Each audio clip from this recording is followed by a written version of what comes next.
जो संकल्प लेंगे वो फिट करेंगे, भले हम दक्षिणा चाहे उच्च कोटि की लें।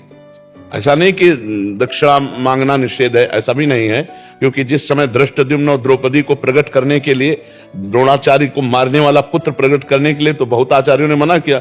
अब एक आचार्य ने रखी संख्या ये हाँ प्रकट कर दिया धृष्टद्युम्न और द्रौपदी को। तो आचार्य परम वैसे भी गुरु दक्षिणा की मांग की गई। गुरुजनों के पास जो विद्या अध्ययन करने जाते थे उनको गुरु दक्षिणा अनिवार्य थी, दे के ही आना होता। तो ऐसा नहीं कि दक्षिणा को व्यक्त करना कोई अपराध माना जाएगा, पर संकल्प की पूर्ति ना करना अपराध माना जाएगा। हमारा परिवार है, हमारा एक समाज का व्यक्तित्व भी है, और हमारा एक ही कार्य है उपरोहित कार्य। तो हम दक्षिणा योग्य अनुसार जजमान को देख के, कभी कभी ऐसे भी जजमान आते हैं जिनके पास अर्थव्यवस्था नहीं है, तो हम उसे धर्मार्थ दान करते हैं, हम धर्मार्थ कर देते हैं। हम पानी पी के चले जाएंगे, तुम्हारे यहाँ दक्षिणा की जरूरत नहीं, हम पूरा पांडित्य कर्म करेंगे, उसका फल भगवान देते हैं। अच्छा, वेद की कीमत हम कह रहे हैं 1 करोड़, तो 1 करोड़ कीमत हो गई क्या? कोई वेद मंत्रों को 1 करोड़ रुपया दे दो, कहते खरीद ले तो कोई कीमत हो गई क्या? वो तो दक्षिणा है, वो तो भेंट है। वेद तो अमूल्य है, वेद मंत्र तो अमूल्य है।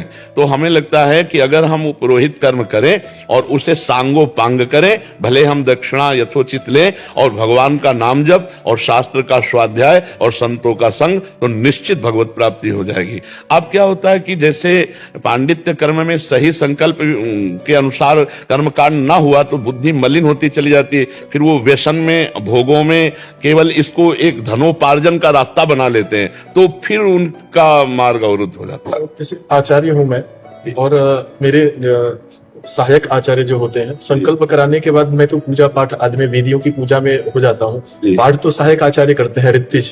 तो अगर वो अपना कार्य ना करे तो क्या आचार्य को ही इसका दंड भुगतना पड़ेगा? कर्ता प्रेरक अनुमोदन तीनों को बराबर का हिस्सा मिलता है, सुकृत या दुष्कृत। तस्मात् शास्त्रम प्रमाणन्ते कार्याकार्यो व्यवस्थितो। तो आप प्रधान कर्ता आचार्य हैं, आप ऐसे ऋतुजों का वर्ण करें जो आपको पता है कि विश्वासघात नहीं करेंगे। ये विश्वासघात होगा, आपके साथ विश्वासघात होगा, क्योंकि प्रधान आचार्य ही।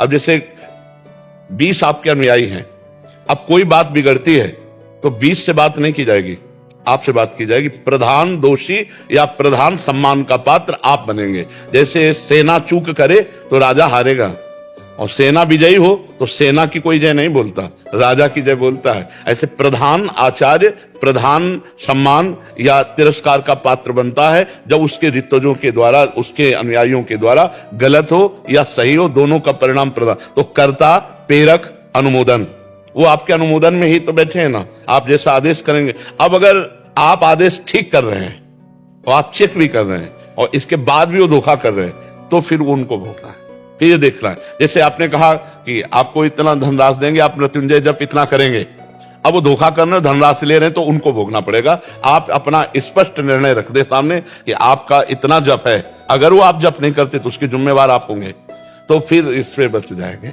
नहीं तो ये भगवत प्राप्ति के लिए मनुष्य जन्म मिला है। अगर हम केवल वैदिक सिद्धांतों को धनोपार्जन के लिए ही प्रयोग करेंगे तो हमारी बुद्धि में मलिनता आ जाएगी। और ऐसे जो संध्या नहीं करते, जो भगवत नाम जप नहीं करते, जो शास्त्र स्वाध्याय नहीं करते, तो वो मान ही लेते हैं इसको केवल व्यापार, वो मान ही लेते हैं व्यापार। विद्या विनयम ददाति, ले जाओ आप, हमारे प्रारब्ध में जो होगा भगवान को देना होगा। कि ब्राह्मण का जो परम धन है वो संतोष है, और ब्राह्मण का जो परम बल है वो क्षमा है। क्षमाशील और संतोषवान और विद्या संपन्न त्रिभुवन विजयी होता है। तपबल विप्र सदा परिहारा।